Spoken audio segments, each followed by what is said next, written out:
Welcome to Investing Insights, partnered by Right Property Group. This is your host, Phil Tarrant. G'day, Phil Tarrant here, editor of Smart Property Investment. Thanks for tuning in. We're evolving things a little bit at SPI. We've had some great success with our podcast, the Smart Property Investment Show, where we share a lot of these stories, trials and tribulations and challenges that Aussie property investors face. And it's been highly popular. We're always open to feedback. And one of the key things that we've found from our listeners, and there is literally thousands of you guys out there now tuning into the show, was you wanted some more concrete strategies, actual concrete strategies to help navigate through the whole buying process. So understanding property first and foremost, but then as you go down that journey all the way through to buying, property ownership, management, and finally into the sale of it so you can live a nice life, hopefully sitting on the beach and having good retirement. So what we've done, we've joined forces with a good friend of the show, the guys over at Right Property Group, to create a new education series. So what this is going to be is a new monthly series that we're going to put together, and we're going to look at the hard issues property investors can face, and we're going to get a lot of connectivity and longevity with this. So the guys at Right Property Group, so Steve Waters and Victor Kumar, are going to come to the studio each time, and we're going to go through a lot of the key points that are required to successfully invest in property. It's going to get quite heavy sometimes. We're going to try and keep it upbeat where we can, but we're actually going to give a lot of the hardcore facts, knowledge and strategy to make this happen. And these two guys who come to the studio to partner Smart Property Investment on this are absolute guns at this. And I trust them with my own money. I'm a client of those, and then myself, and I chose them as my buyer's agent some 5 years ago to help me down this journey. And I feel very fortunate over the last 5 years to have two very good mentors who have not only evolved my own thinking around property, but also made me quite a lot of money. So I have a lot of confidence partnering with these guys to create something like this.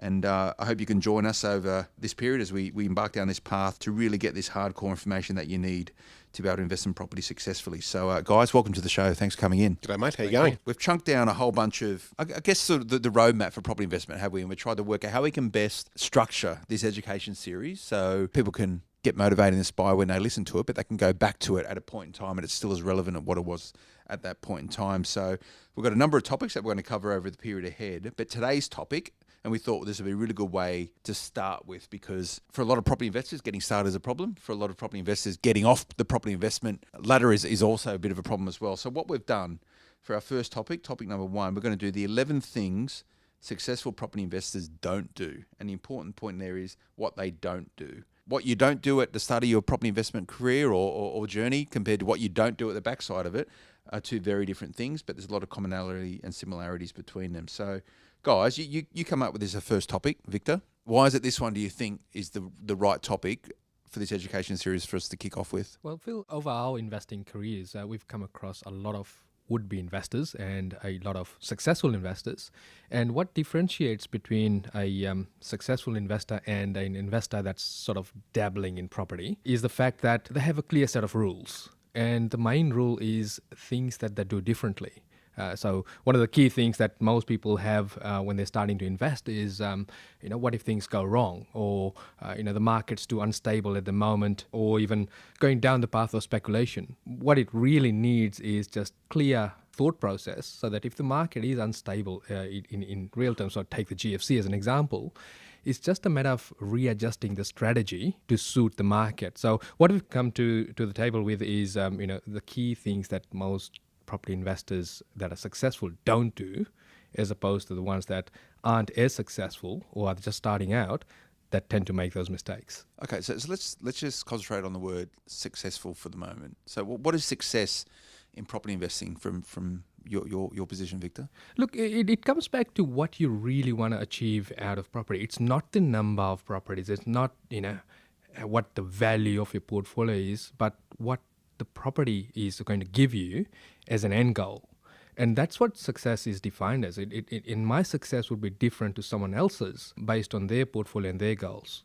Okay. And Steve, you got the same position on what success is? Look, very, very much so. Everyone's got their own opinion of what their own degree of success is. For me, it'd be something just as easy as choice. Property gives me a choice at the end of the day. Whereas for some, it might be cash flow, it might be equity or net wealth, or it might be passive income, which is a whole nother subject. Interesting. So our first point here for the 11 things successful property investors don't do is that they don't concern themselves that the markets are unpredictable, which you just touched on, Victor. And, we talk about this a lot, the three of us together. You concentrate on the things that you can control and don't concern yourself too much with the stuff that you can't control. Exactly And that's right. what this is about, right? That's right, yeah. The sleep at night factor, pretty much. The sleep at night factor.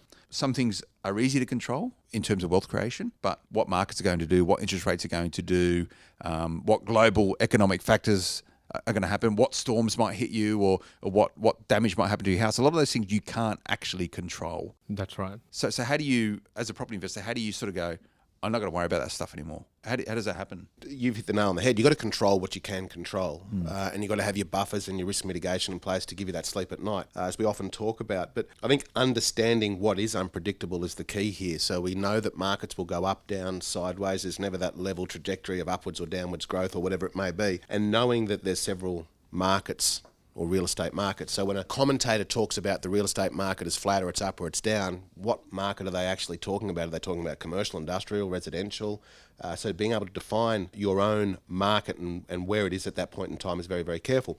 Now, we all know that real estate isn't constant growth. There's going to be ups, downs, and there's also going to be periods of where there's no growth. I think if you just look and stick to the basic fundamentals, being that the old slogan, everybody needs a roof over their head, it's actually quite true. So knowing that and buying in the areas that the population is growing, where the fundamentals are there, such as the infrastructure, jobs, money, will take you a long way, rather than worrying about what the price of oil is in the Middle East and the price of bananas. I don't think that's really going to have any effect on your house price at the end of the day.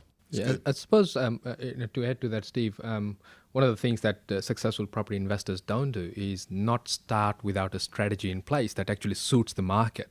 So, it could be that in a flat market, you'd be taking on a strategy of, doing renovations, so you're adding value to the property. And in a high interest rate market, you'd be looking at properties that have higher yields or where you can add a secondary dwelling to it to help hold on to the property. So, a good property investor would start with those strategies in mind first, rather than just jumping in feet first and trying to find the way through the maze. Now, having said all that, though, there are some fundamentals which you do have to concern yourself with, and that is the price of money and what's it going to do. Is it going to go up or down? I'm talking about interest rates, of course. And there are some pretty good economic fundamentals that you can keep an eye on that'll give you a fair indication of what the price of money is going to be, because at the end of the day, that's your biggest cost.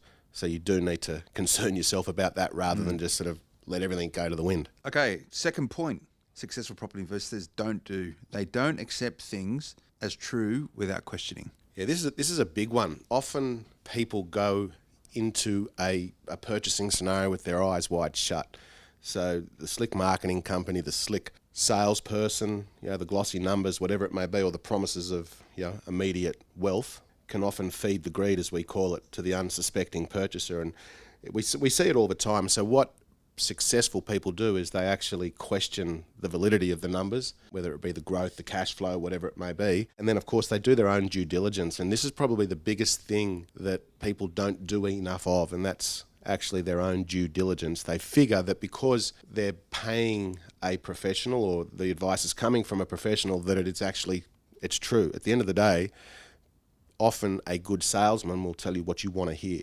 And there's a big difference between a salesman and an advisor. That's right. And it's not hard to check those facts as well. I mean, we've got Dr. Google around these days that can diagnose all sorts of problems. It's a matter of jumping online and of course, sorting out what's true and what's not on the net as well. You just can't do your research on the net. You need to actually have a trusted person on the ground, or actually be on the ground yourself, so that you're actually correlating the data you've got on the net with the ground truth as well. So what you're saying is that not all property advisors are created equal. Got to see what the bias is there. Yeah. Okay, that's good. Absolutely. So point number 3 that successful property investors don't do, they don't think success will come quickly or easily. So we chatted a lot about this on smartpropertyinvestment.com.au. Property is not get rich quick unless you're doing something which is absolutely so risky that you might lose the farm, That's so to right. speak. Yeah. And my overnight success, I'll be honest, is 20 years in the making. Yeah, so there's no such thing as an overnight success in real estate. But it's a long-term fortunately, thing. the market over the last, if we talk about Sydney or Melbourne in particular, the market over the last 5 years has been very, very buoyant. So what we've seen is a lot of overnight success, and overnight success is probably 5 years, to be fair, whereas essentially you could have thrown a dart at the map and bought anything in throughout Sydney or Melbourne and made a hell of a lot of money and almost gone towards doubling the value of the purchase.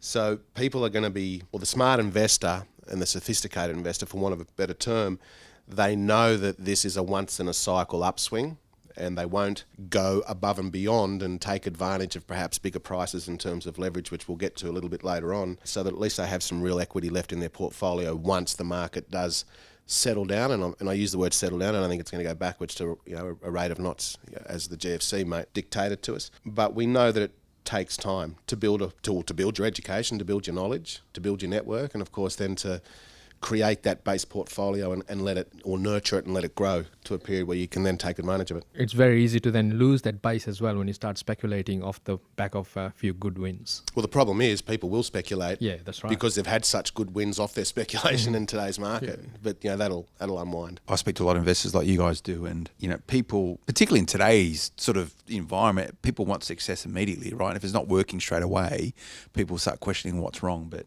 probably takes a little while, doesn't it? And we'll get into that, the long-term play in property, but don't expect everything to happen immediately. Well, where was that property out in central Queensland, the Pilbara or something like that, where they paid over $1 million for it and they couldn't sell it? During the mining boom, they paid $1 million for it.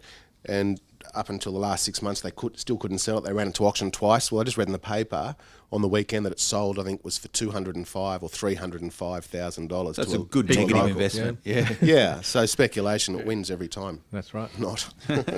So the next point that successful property investors don't do, they don't wait for the right time to take action. Victor? Look, I agree. When I talk to a lot of potential investors, they waiting until the election's over, or they're waiting until the market slows down. The reality is, it's more, so long as you address the fundamentals, obviously, it's more time in the market than trying to time the market itself, because they're forces that we can't control. So long as we address the fundamentals and invest in property for the long term, it will work out. And obviously it needs to be in line with your own financials, whether you can hold on to that property or whether your strategy is to sell down at some point in time when the market's right. Yeah, I think by not, the old, I'll wait till tomorrow will be a better day is probably the killer for most of us. Or procrastination, and look, those that know me probably know I'm probably one of the biggest procrastinators out there for things that are out of my control or that I don't understand. So I think as you educate yourself, waiting for that right time kind of goes to the side, because you want to take action because you have a clear understanding of what the market's doing and what it will do. But I don't think, as you say, there's ever a right time, as long as the fundamentals are addressed, though, at the end of the day. I always say with investors, they go, Phil, when should I buy property? And I always go, it's always the right time to buy property. Absolutely. If you know why you're buying property, where you're buying property, how you're buying property, whether it fits in with your strategy that you spoke about earlier, Victor. But so many people sit around, and you guys must see them all the time, where they've been thinking about buying for 5 years and they've never actually go and do it. They'll always find a reason not to, and and at the end of the day, it's not a bad thing. If it's just not in you to go out and commit to property or any form of investment, then so be it. If it's not going to let you sleep at night, don't do it. Next point, what successful property investors don't do, and I am a massive advocate of this, they don't try and do it all on their own. I'm pro advice. I have a really good team of people around me to help me invest in property. My mortgage broker, my accountant, and you guys as my buyer's agent. There's so many people out there that can help you be successful at property investment. And how do you guys find it when you go down the education process? So someone starts talking to you guys about getting some assistance as a buyer's agent to invest in property. Have they made that decision then that they need help, or what sort of ways do you influence them to think outside of trying to do everything themselves? It's twofold. For those that come in referred, of course, they've seen the success of someone else. But for someone that's trying to get started in property, one of the biggest thing I advocate, and this is with our clients as well, is to continually educate themselves, to surround themselves with like-minded people. And for that, we've been running a education event in New South Wales for the last 7 odd years. And what I've found is that the clients that constantly and continually come to these, even though they have massive portfolios already, are powering ahead. The clients that don't make that effort, whether to get the DVDs or to actually come to the event itself, they are a lot slower in making their portfolio progress, purely because the mindset isn't there in that sense. So apart from getting the right people, you also need to get the right education around you so that you filter out all of those negative comments that you see with your so-called advisors as soon as you start investing, because everyone around you then becomes a property expert all of a sudden and tells you where not to buy and where to buy, and how their uncles lost heaps of money because they bought in this particular area that you're looking at. And it runs a lot deeper than that as well, other than advice. So we're talking about brokers or mortgage brokers, as opposed to going over the counter at one of the banks. Talking about property managers, we see a lot of people that used to self-manage their properties and the horrendous sort of results of that we've seen, and they can give really, really good examples, through to buying your own property. Some people do have the ability, and that's awesome, if you've got the time. Financial advice, risk insurance, it's very, very deep. And accounting advice itself, yeah. Well, absolutely, yeah. We even have accountants going to other accountants, just because someone has a clearer view over their situation rather than themselves, I suppose. But trying to wing it out by yourself, I think that's a pretty dangerous scenario, and the proof's in the pudding. You don't see too many people be successful at anything in life unless they've got some pretty good people around them. Yeah, whether it's business or property. Absolutely. People say the same things every time. This is why, I guess, one of the reasons why we've decided to put this education series together, and what I like about you guys is that you're very happy to share your knowledge and experience and our mistakes as well, and your mistakes, Yeah, which is just as important. Absolutely. On property investment, you guys have made your mistakes, I've made my mistakes, and if we can help better educate people via this education series, and I know you guys do the work that you do in terms of your own sessions and via smartpropertyinvestment.com.au, it makes a lot of sense. And I think the key thing here is to get educated, and education is reading stuff, it's listening to the podcasts, it's looking at books and all this sort of stuff, but it's also getting on the phone and chatting with people. And you'll find in property investment that the people who are happy to spend time talking with you and educating you without asking for anything in return are the type of people who you want to be sort of connecting with. And that's a key point. Yeah, and surround yourself with those people. So like our events, we might get 100 people to our events every month now, and have, as Vic said, for 7 years. But there's people in that room that are just starting out, all the way up to people that have got 40, 50 properties, and they're quite happy to share their knowledge and network, so to speak. Yeah. It's a really good place. I do that myself. So I've got a bunch of mates, there's 3 other guys, and we get together like on a quarterly basis just to talk property, and we share what we're doing and what we're up to, and what we might not have done that well, but it's all part of the education process. But pick your people. But this whole idea of don't try and do everything on your own doesn't mean it needs to be a paid advisor. No, it can not be at all. Other people doing the same things. Just share and collaborate. I think it's a really, really good share and point. collaborate. It's a really good way to inspire you, I suppose. Yeah, and if you don't have those people around you, or don't have mates that do it, you can, like what you guys do, you can come and meet some like-minded people, right? Absolutely. At your sessions. Yeah, and I think on that, Phil, being part of a group, being part of a discussion group, one of the key things that you need to look at in there is if the discussion group you're part of isn't actually taking any action, you actually need to change your group, right? So it needs to be someone that actually takes action as well. Otherwise, all you're doing is talk. Yeah. And that it's a safe place. You don't want right. to be part of a group that's going to be starting flogging you off the plans or shares or gold bullion or something like that. Yeah, keep it real. Keep it real. So next point of the 11 things successful property investors don't do. Victor, they don't waste their time worrying. The old song, "Don't worry, be happy." Yep. Yeah, that's the sleep at night. Why don't you sing a little bit first? Not going to happen. There are things that you can't control, right? So if you look after your cash flow, you've got a firm strategy in place that's in line with the market. There's less things to worry about. Yeah, you hire professionals such as your property manager to look after the property on a day-to-day basis, and what you're doing is managing the property manager, not the property. You hire good accountants that are property centric. They're actually investors themselves. So you use mortgage brokers that are good brokers that understand your strategy in property investing. Once you've got all of those things in place, I mean, there's very little things to worry about. Yeah, and I think at the end of the day, if you just have your risk mitigation in place, which, as you say, could be a property manager, could be having a buffer put aside to take care of the rainy day. Yeah, for me, as long as I've crossed my T's, dot my I's, and I have my risk mitigation in place, I don't worry. So outsource the worrying to someone else. Absolutely. That's right. Paid professionals. Makes sense. Okay, our next point, successful property investors don't do. They don't give others the power to define success for them. And we touched on this briefly. Yeah, look, for us, or for me, that's about running your own race. I mean, it's all good to have aspiration and surround yourself by people that inspire you, but don't compare yourself to the guy next to you or the girl next to you. So if their goal or if their if we're talking property, their portfolio is sitting at 100 and you're at, I don't know, 3, don't think of yourself as a failure. You're still sort of well and beyond most of the rest of the population. So define your own success.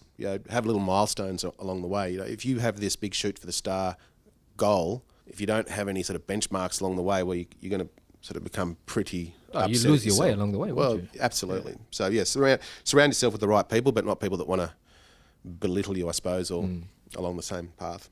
Yeah, I'd agree. Yeah, good. Okay, the next point, they don't dodge responsibilities. Sounds like me. Yeah.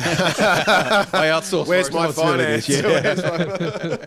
Yeah. Ultimately, no matter whose mistake it is, as an example, the responsibility is with yourself. I mean, you've given the yes, the no, or you've taken action or you haven't. Those that are successful investors, everything's up to them. They make the calls, they call the shots, they give the instructions, and if it didn't work out, well, responsibility's for them. If you start playing this blame game, you get into this vicious cycle of negativity and you'll never go forward. So just cop it on the chin, get up and move forward. Yeah, and I think that goes hand in hand with, people ignoring problems as they arise as well. Let's say you got your rental statement. It is your responsibility to check the rental statement, right? So if you haven't picked up that the tenant is already in arrears and you haven't put the call through to the property manager to say, hey, what's happening? It is a problem that's going to happen. So you're not nipping it in the bud. So those two things go hand in hand. You cannot rely totally on someone else to do your work. I completely agree. And that was our next point, Victor, that they don't. So successful property investors don't ignore the problems. You need to move quickly on stuff. You're talking, if you've got a tenant problem, they're not paying their rent, you would expect that your property manager will be on the phone saying, hey, look, we've got a problem here. But often they don't. There's some very, very good property management firms around. There's some less than good property management firms around. And you don't know you're in a hole for, 2, 3, 4 weeks down the path. And you need to act decisively. Well, it's a bit of a combination, isn't it, between responsibilities and problems. So, if you take that example and going back to what you said as well, Vic, checking your rental statements for your money in and your money out is so important. Otherwise, it will become a problem. And, if you really want to unpack that as far as you can, that would, the rental means that your mortgage is not paid and then you can't get your next loan and so on and so forth. So it can snowball quickly. Very quickly. Well, it's a financial mess. So you need to be very, very aware of your surroundings, I think, at all times. Even down to the point where your direct debit on your mortgage payments because you're on holidays didn't happen. Well, try explaining that to the bank. They don't care. They don't care. So just have a bit of foresight so that you can, I don't know, be proactive. Get around the problems before they even happen.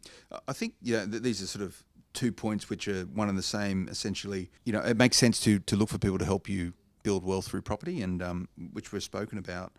And as you start investing in property, some of the decisions are going to feel like really big decisions. But 10 properties down, 12 properties down, those big decisions become second nature, and they're not a big deal. So it's about building confidence in your own decision-making capabilities. And you need to understand you're probably not going to get everything right all the time. Oh, absolutely. You're going to have to take someone on the chin. As long as you make the mistake once, it's okay. If you start making it time and time again, that's not a good thing. Well, if you equate it to starting a new job, right? So if you're investing and you're starting a new job, obviously when you start a new job, you're not that good with the processes and the systems of your employer.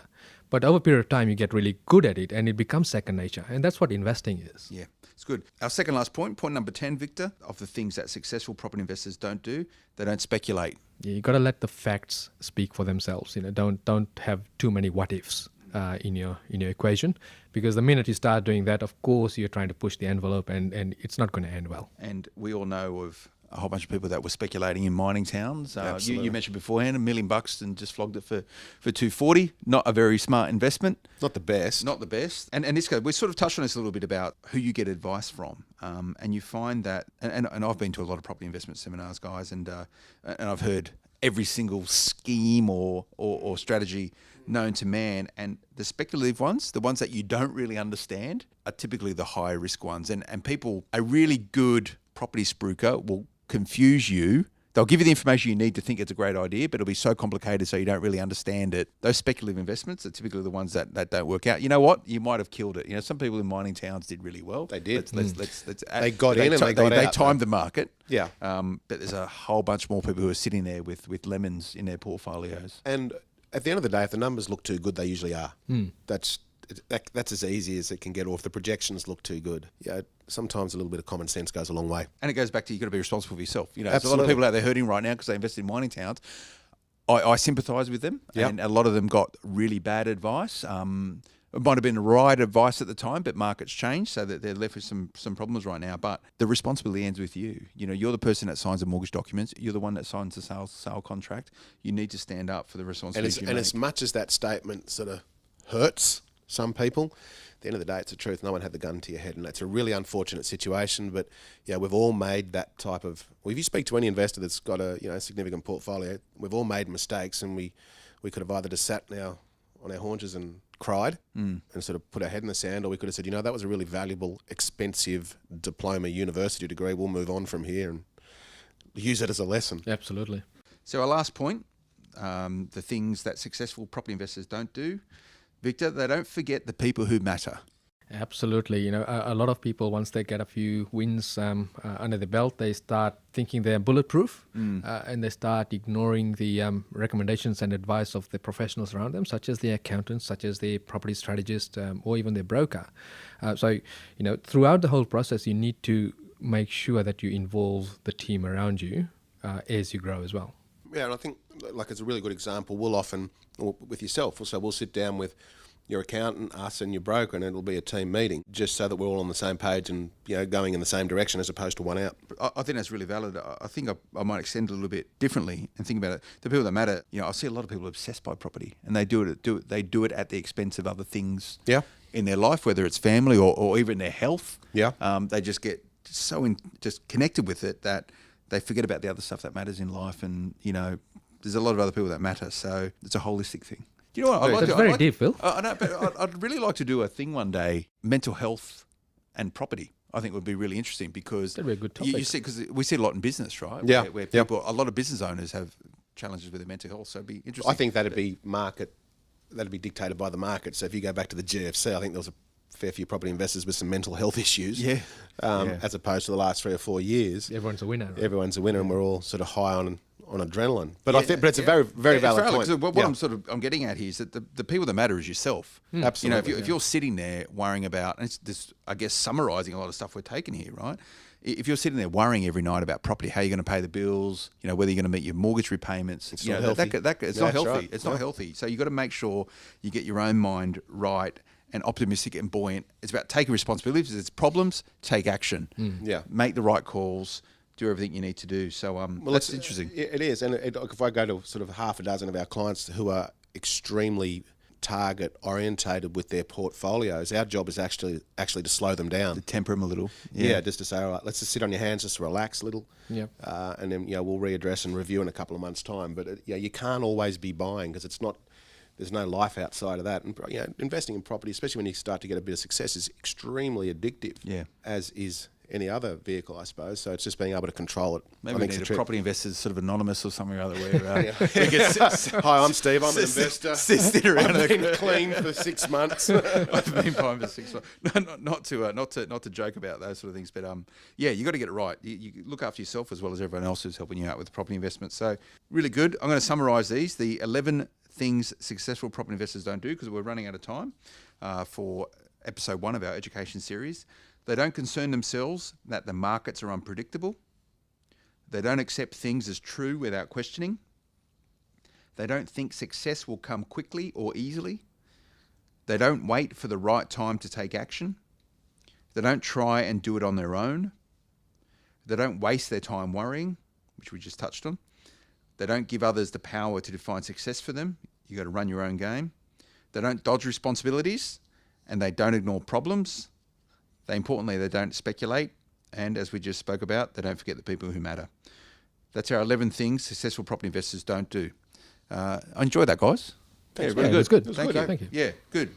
Not bad for our first episode, I guess we'll call these things. First episode of our new education series. As I sort of mentioned when we started off the podcast, so Smart Property Investment has sort of joined forces with the guys from Right Property Group to deliver this series to you. We've got a number of topics moving forward, and let's get it up on the website, say what we're going to be talking about in the period ahead. I think that'd be really good. Good idea. So just so people know, and if there's anything that anyone wants to know about these things, let us know, and we'll try and include it in our chat. Question and answers. Yeah, time. question and answer type things, Why not? because it's good for us to chat about these things, and we've tried to logically segment this path of property investment so we can chat about stuff in depth. But please get involved. Contact us on the site. You'll see it underneath where you're listening to this right now. There'll be an email link that you can go to. That's it. Episode 1 done. Done, Dustin. We'll see you next month. That's good. Yeah. Tune in, guys. Remember to go to smartpropertyinvestment.com.au. You can follow me at Philip Tarrant on Twitter if you want to know what I'm up to. But importantly, go to the guys' site at Right Property Group. Victor, what is the URL?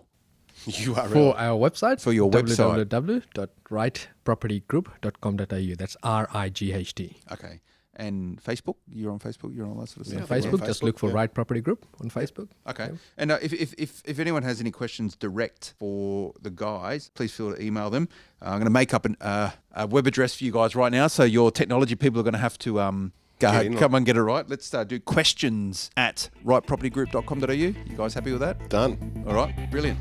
Thanks, everyone. Tune in again next month. We'll talk to you soon. See you. Bye. See ya.